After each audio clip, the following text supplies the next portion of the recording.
নির্বাচনের মাধ্যমে আপনাকে সিদ্ধান্ত নিতে হবে যে জনগণ কাকে চায় কাকে চায় না।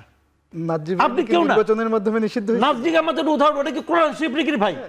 ফ্যাসিস্ট পার্টি কি হলো এভাবে নিষিদ্ধ হয়েছে? জার্মানির কি হয়েছে ওটা কি আমার জন্য উদাহরণ?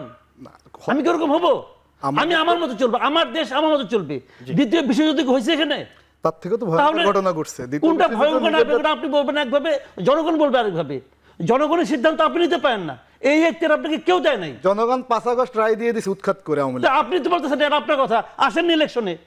জনগণ তো এই 5 জুলাইয়ের সবাই আপনার সঙ্গে, এই 5 আগস্টের সবাই আপনার সঙ্গে ছিল। ইলেকশন করেন না, দেখি না কয়টা সিট পান। আসেন না রে ভাই, তখন দেখবেন জনগণ কোন দিকে চলে গেছে। ইলেকশনে তো একটা 5 আগস্টে 5টা সিট পান কিনা দেখেন না ভাই। জনগণ বলে না, আপনি বলবেন, আপনি গাইড আছেন, আপনি বলতেছেন, কিন্তু জনগণ পাবলিকের কাছে যান, দেখেন পাবলিক কি বলে। আপনাকে ইলেকশনই করতে দিবেন না। কে ভাই আপনি? আপনি কে বলেন? কে, কোন অথরিটিতে আপনি বলতেছেন? আপনি মনে করতেছেন, ঠিক আছে, আপনি মনে করতেছেন, জনগণ কি মনে করতেছে? একটা রিক্সাওয়ালা কি মনে করতেছে? ওই রিক্সাওয়ালার 1 ভোট, আপনারও 1 ভোট।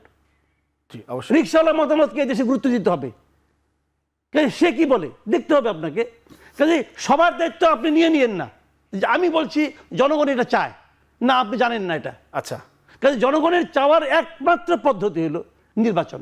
জি ফুয়াদ ভাই, ছোট করে একদম শেষের দিকে একটু বলবেন যে বিচার আচার আগে হওয়া উচিত নাকি নির্বাচন? যেটা মাসুদ ভাই বললেন যে নির্বাচনের মাধ্যমে জনগণের আশা আকাঙ্ক্ষাটা বোঝা যাবে, তাহলে তো নির্বাচনের পরে বিচার আচার নাকি বিচার আচারের আগে নির্বাচন?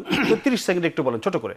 ৭১-এর যুদ্ধের বিজয়ের পরে আচ্ছা ৭৩ পর্যন্ত কি তখনকার সরকার ওয়েট করেছিল কিনা জামাতকে নিষিদ্ধ করবে, মুসলিম লীগকে নিষিদ্ধ করবে, নিজাম ইসলাম পার্টিকে নিষিদ্ধ করবে, অথবা ন্যাপ যারা পিকিংপন্থী ছিল, কমিউনিস্ট পার্টির যারা ছিল কি পিকিংপন্থী, এদেরকে নিষিদ্ধ করার জন্য কি আমরা নির্বাচন পর্যন্ত অপেক্ষা করেছিলাম কিনা? করি নাই তো, আউটরাইট করা হয়েছে। তাহলে প্রশ্ন হচ্ছে যে নির্বাচনটার আগেই হচ্ছে বিচার এবং আওয়ামী লীগ প্রশ্ন জাতীয় ঐক্যমতের ভিত্তিতে ফয়সালায় আসতে হবে, আদারওয়াইজ নির্বাচনটা ফ্রি ফেয়ার হবে না। গণ অভ্যুত্থান অনেক বড় একটা ম্যান্ডেট, এইটা নির্বাচন সাপেক্ষে ম্যান্ডেট না, এটা রক্ত সাপেক্ষে ম্যান্ডেট। আচ্ছা 1400 শহীদ জীবন দিয়ে এই ম্যান্ডেট তৈরি করে দিয়ে গেছে। অতএব সেটার জন্য আমি বলেছি গণতদন্ত কমিশন একটা প্র্যাগম্যাটিক ওয়ে হতে পারে এই মতামতটা নেয়ার, প্রয়োজনে তারপর রেফারেন্ডাম হোক। আচ্ছা মাসুদ, একদম ছোট একটা প্রশ্ন, তুহিন, আপনি যদি বলেন যে নাসিরুদ্দিন পাটোয়ারি একটা ফেসবুকের স্ট্যাটাস দিয়েছেন, অনেক কিছুদিন লিখেছেন, আপনি পড়েছেন, সেটা আবার উইথড্র করে নিয়েছেন।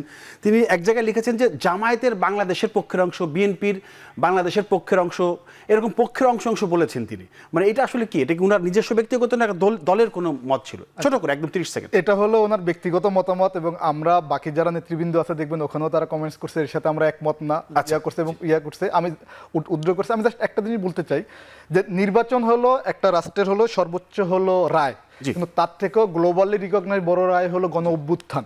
পৃথিবীতে বিপ্লব এবং গণ অভ্যুত্থানকে ধরা হয় হলো সার্বজনীন রায়। সুতরাং রায় হয়ে গেছে। ইউনূস সরকার ইন্টারিম গভর্নমেন্টকে আমরা বসিয়েছিলাম হলো ফেসিবাদের বিলোপ করে বিচার করা, নতুন রাজনৈতিক বন্দোবস্ত করা। আমরা খুবই হতাশ, আমরা বিচারও এখন পর্যন্ত দেখতে পারতেছি না, ফেসিবাদেরও মাথাচাড়া দিচ্ছে। আমরা মনে করতেছি এখন পর্যন্ত তারা ব্যর্থ। আমাদের পক্ষ থেকে একবার স্পষ্ট কথা, দ্রুত হলো এই ফেসিবাদের বিচার শেষ করতে হবে, সংস্কার শেষ করতে হবে, এরপরে নতুন রাজনীতির হলো বন্দোবস্ত। আরিফুর রহমান, আপনাকে অসংখ্য ধন্যবাদ জানাচ্ছি। ব্যারিস্টার আসাদুজ্জামান ফুয়াদ এবং মাসুদ কামাল, তিনজনকে আমাদের ধন্যবাদ।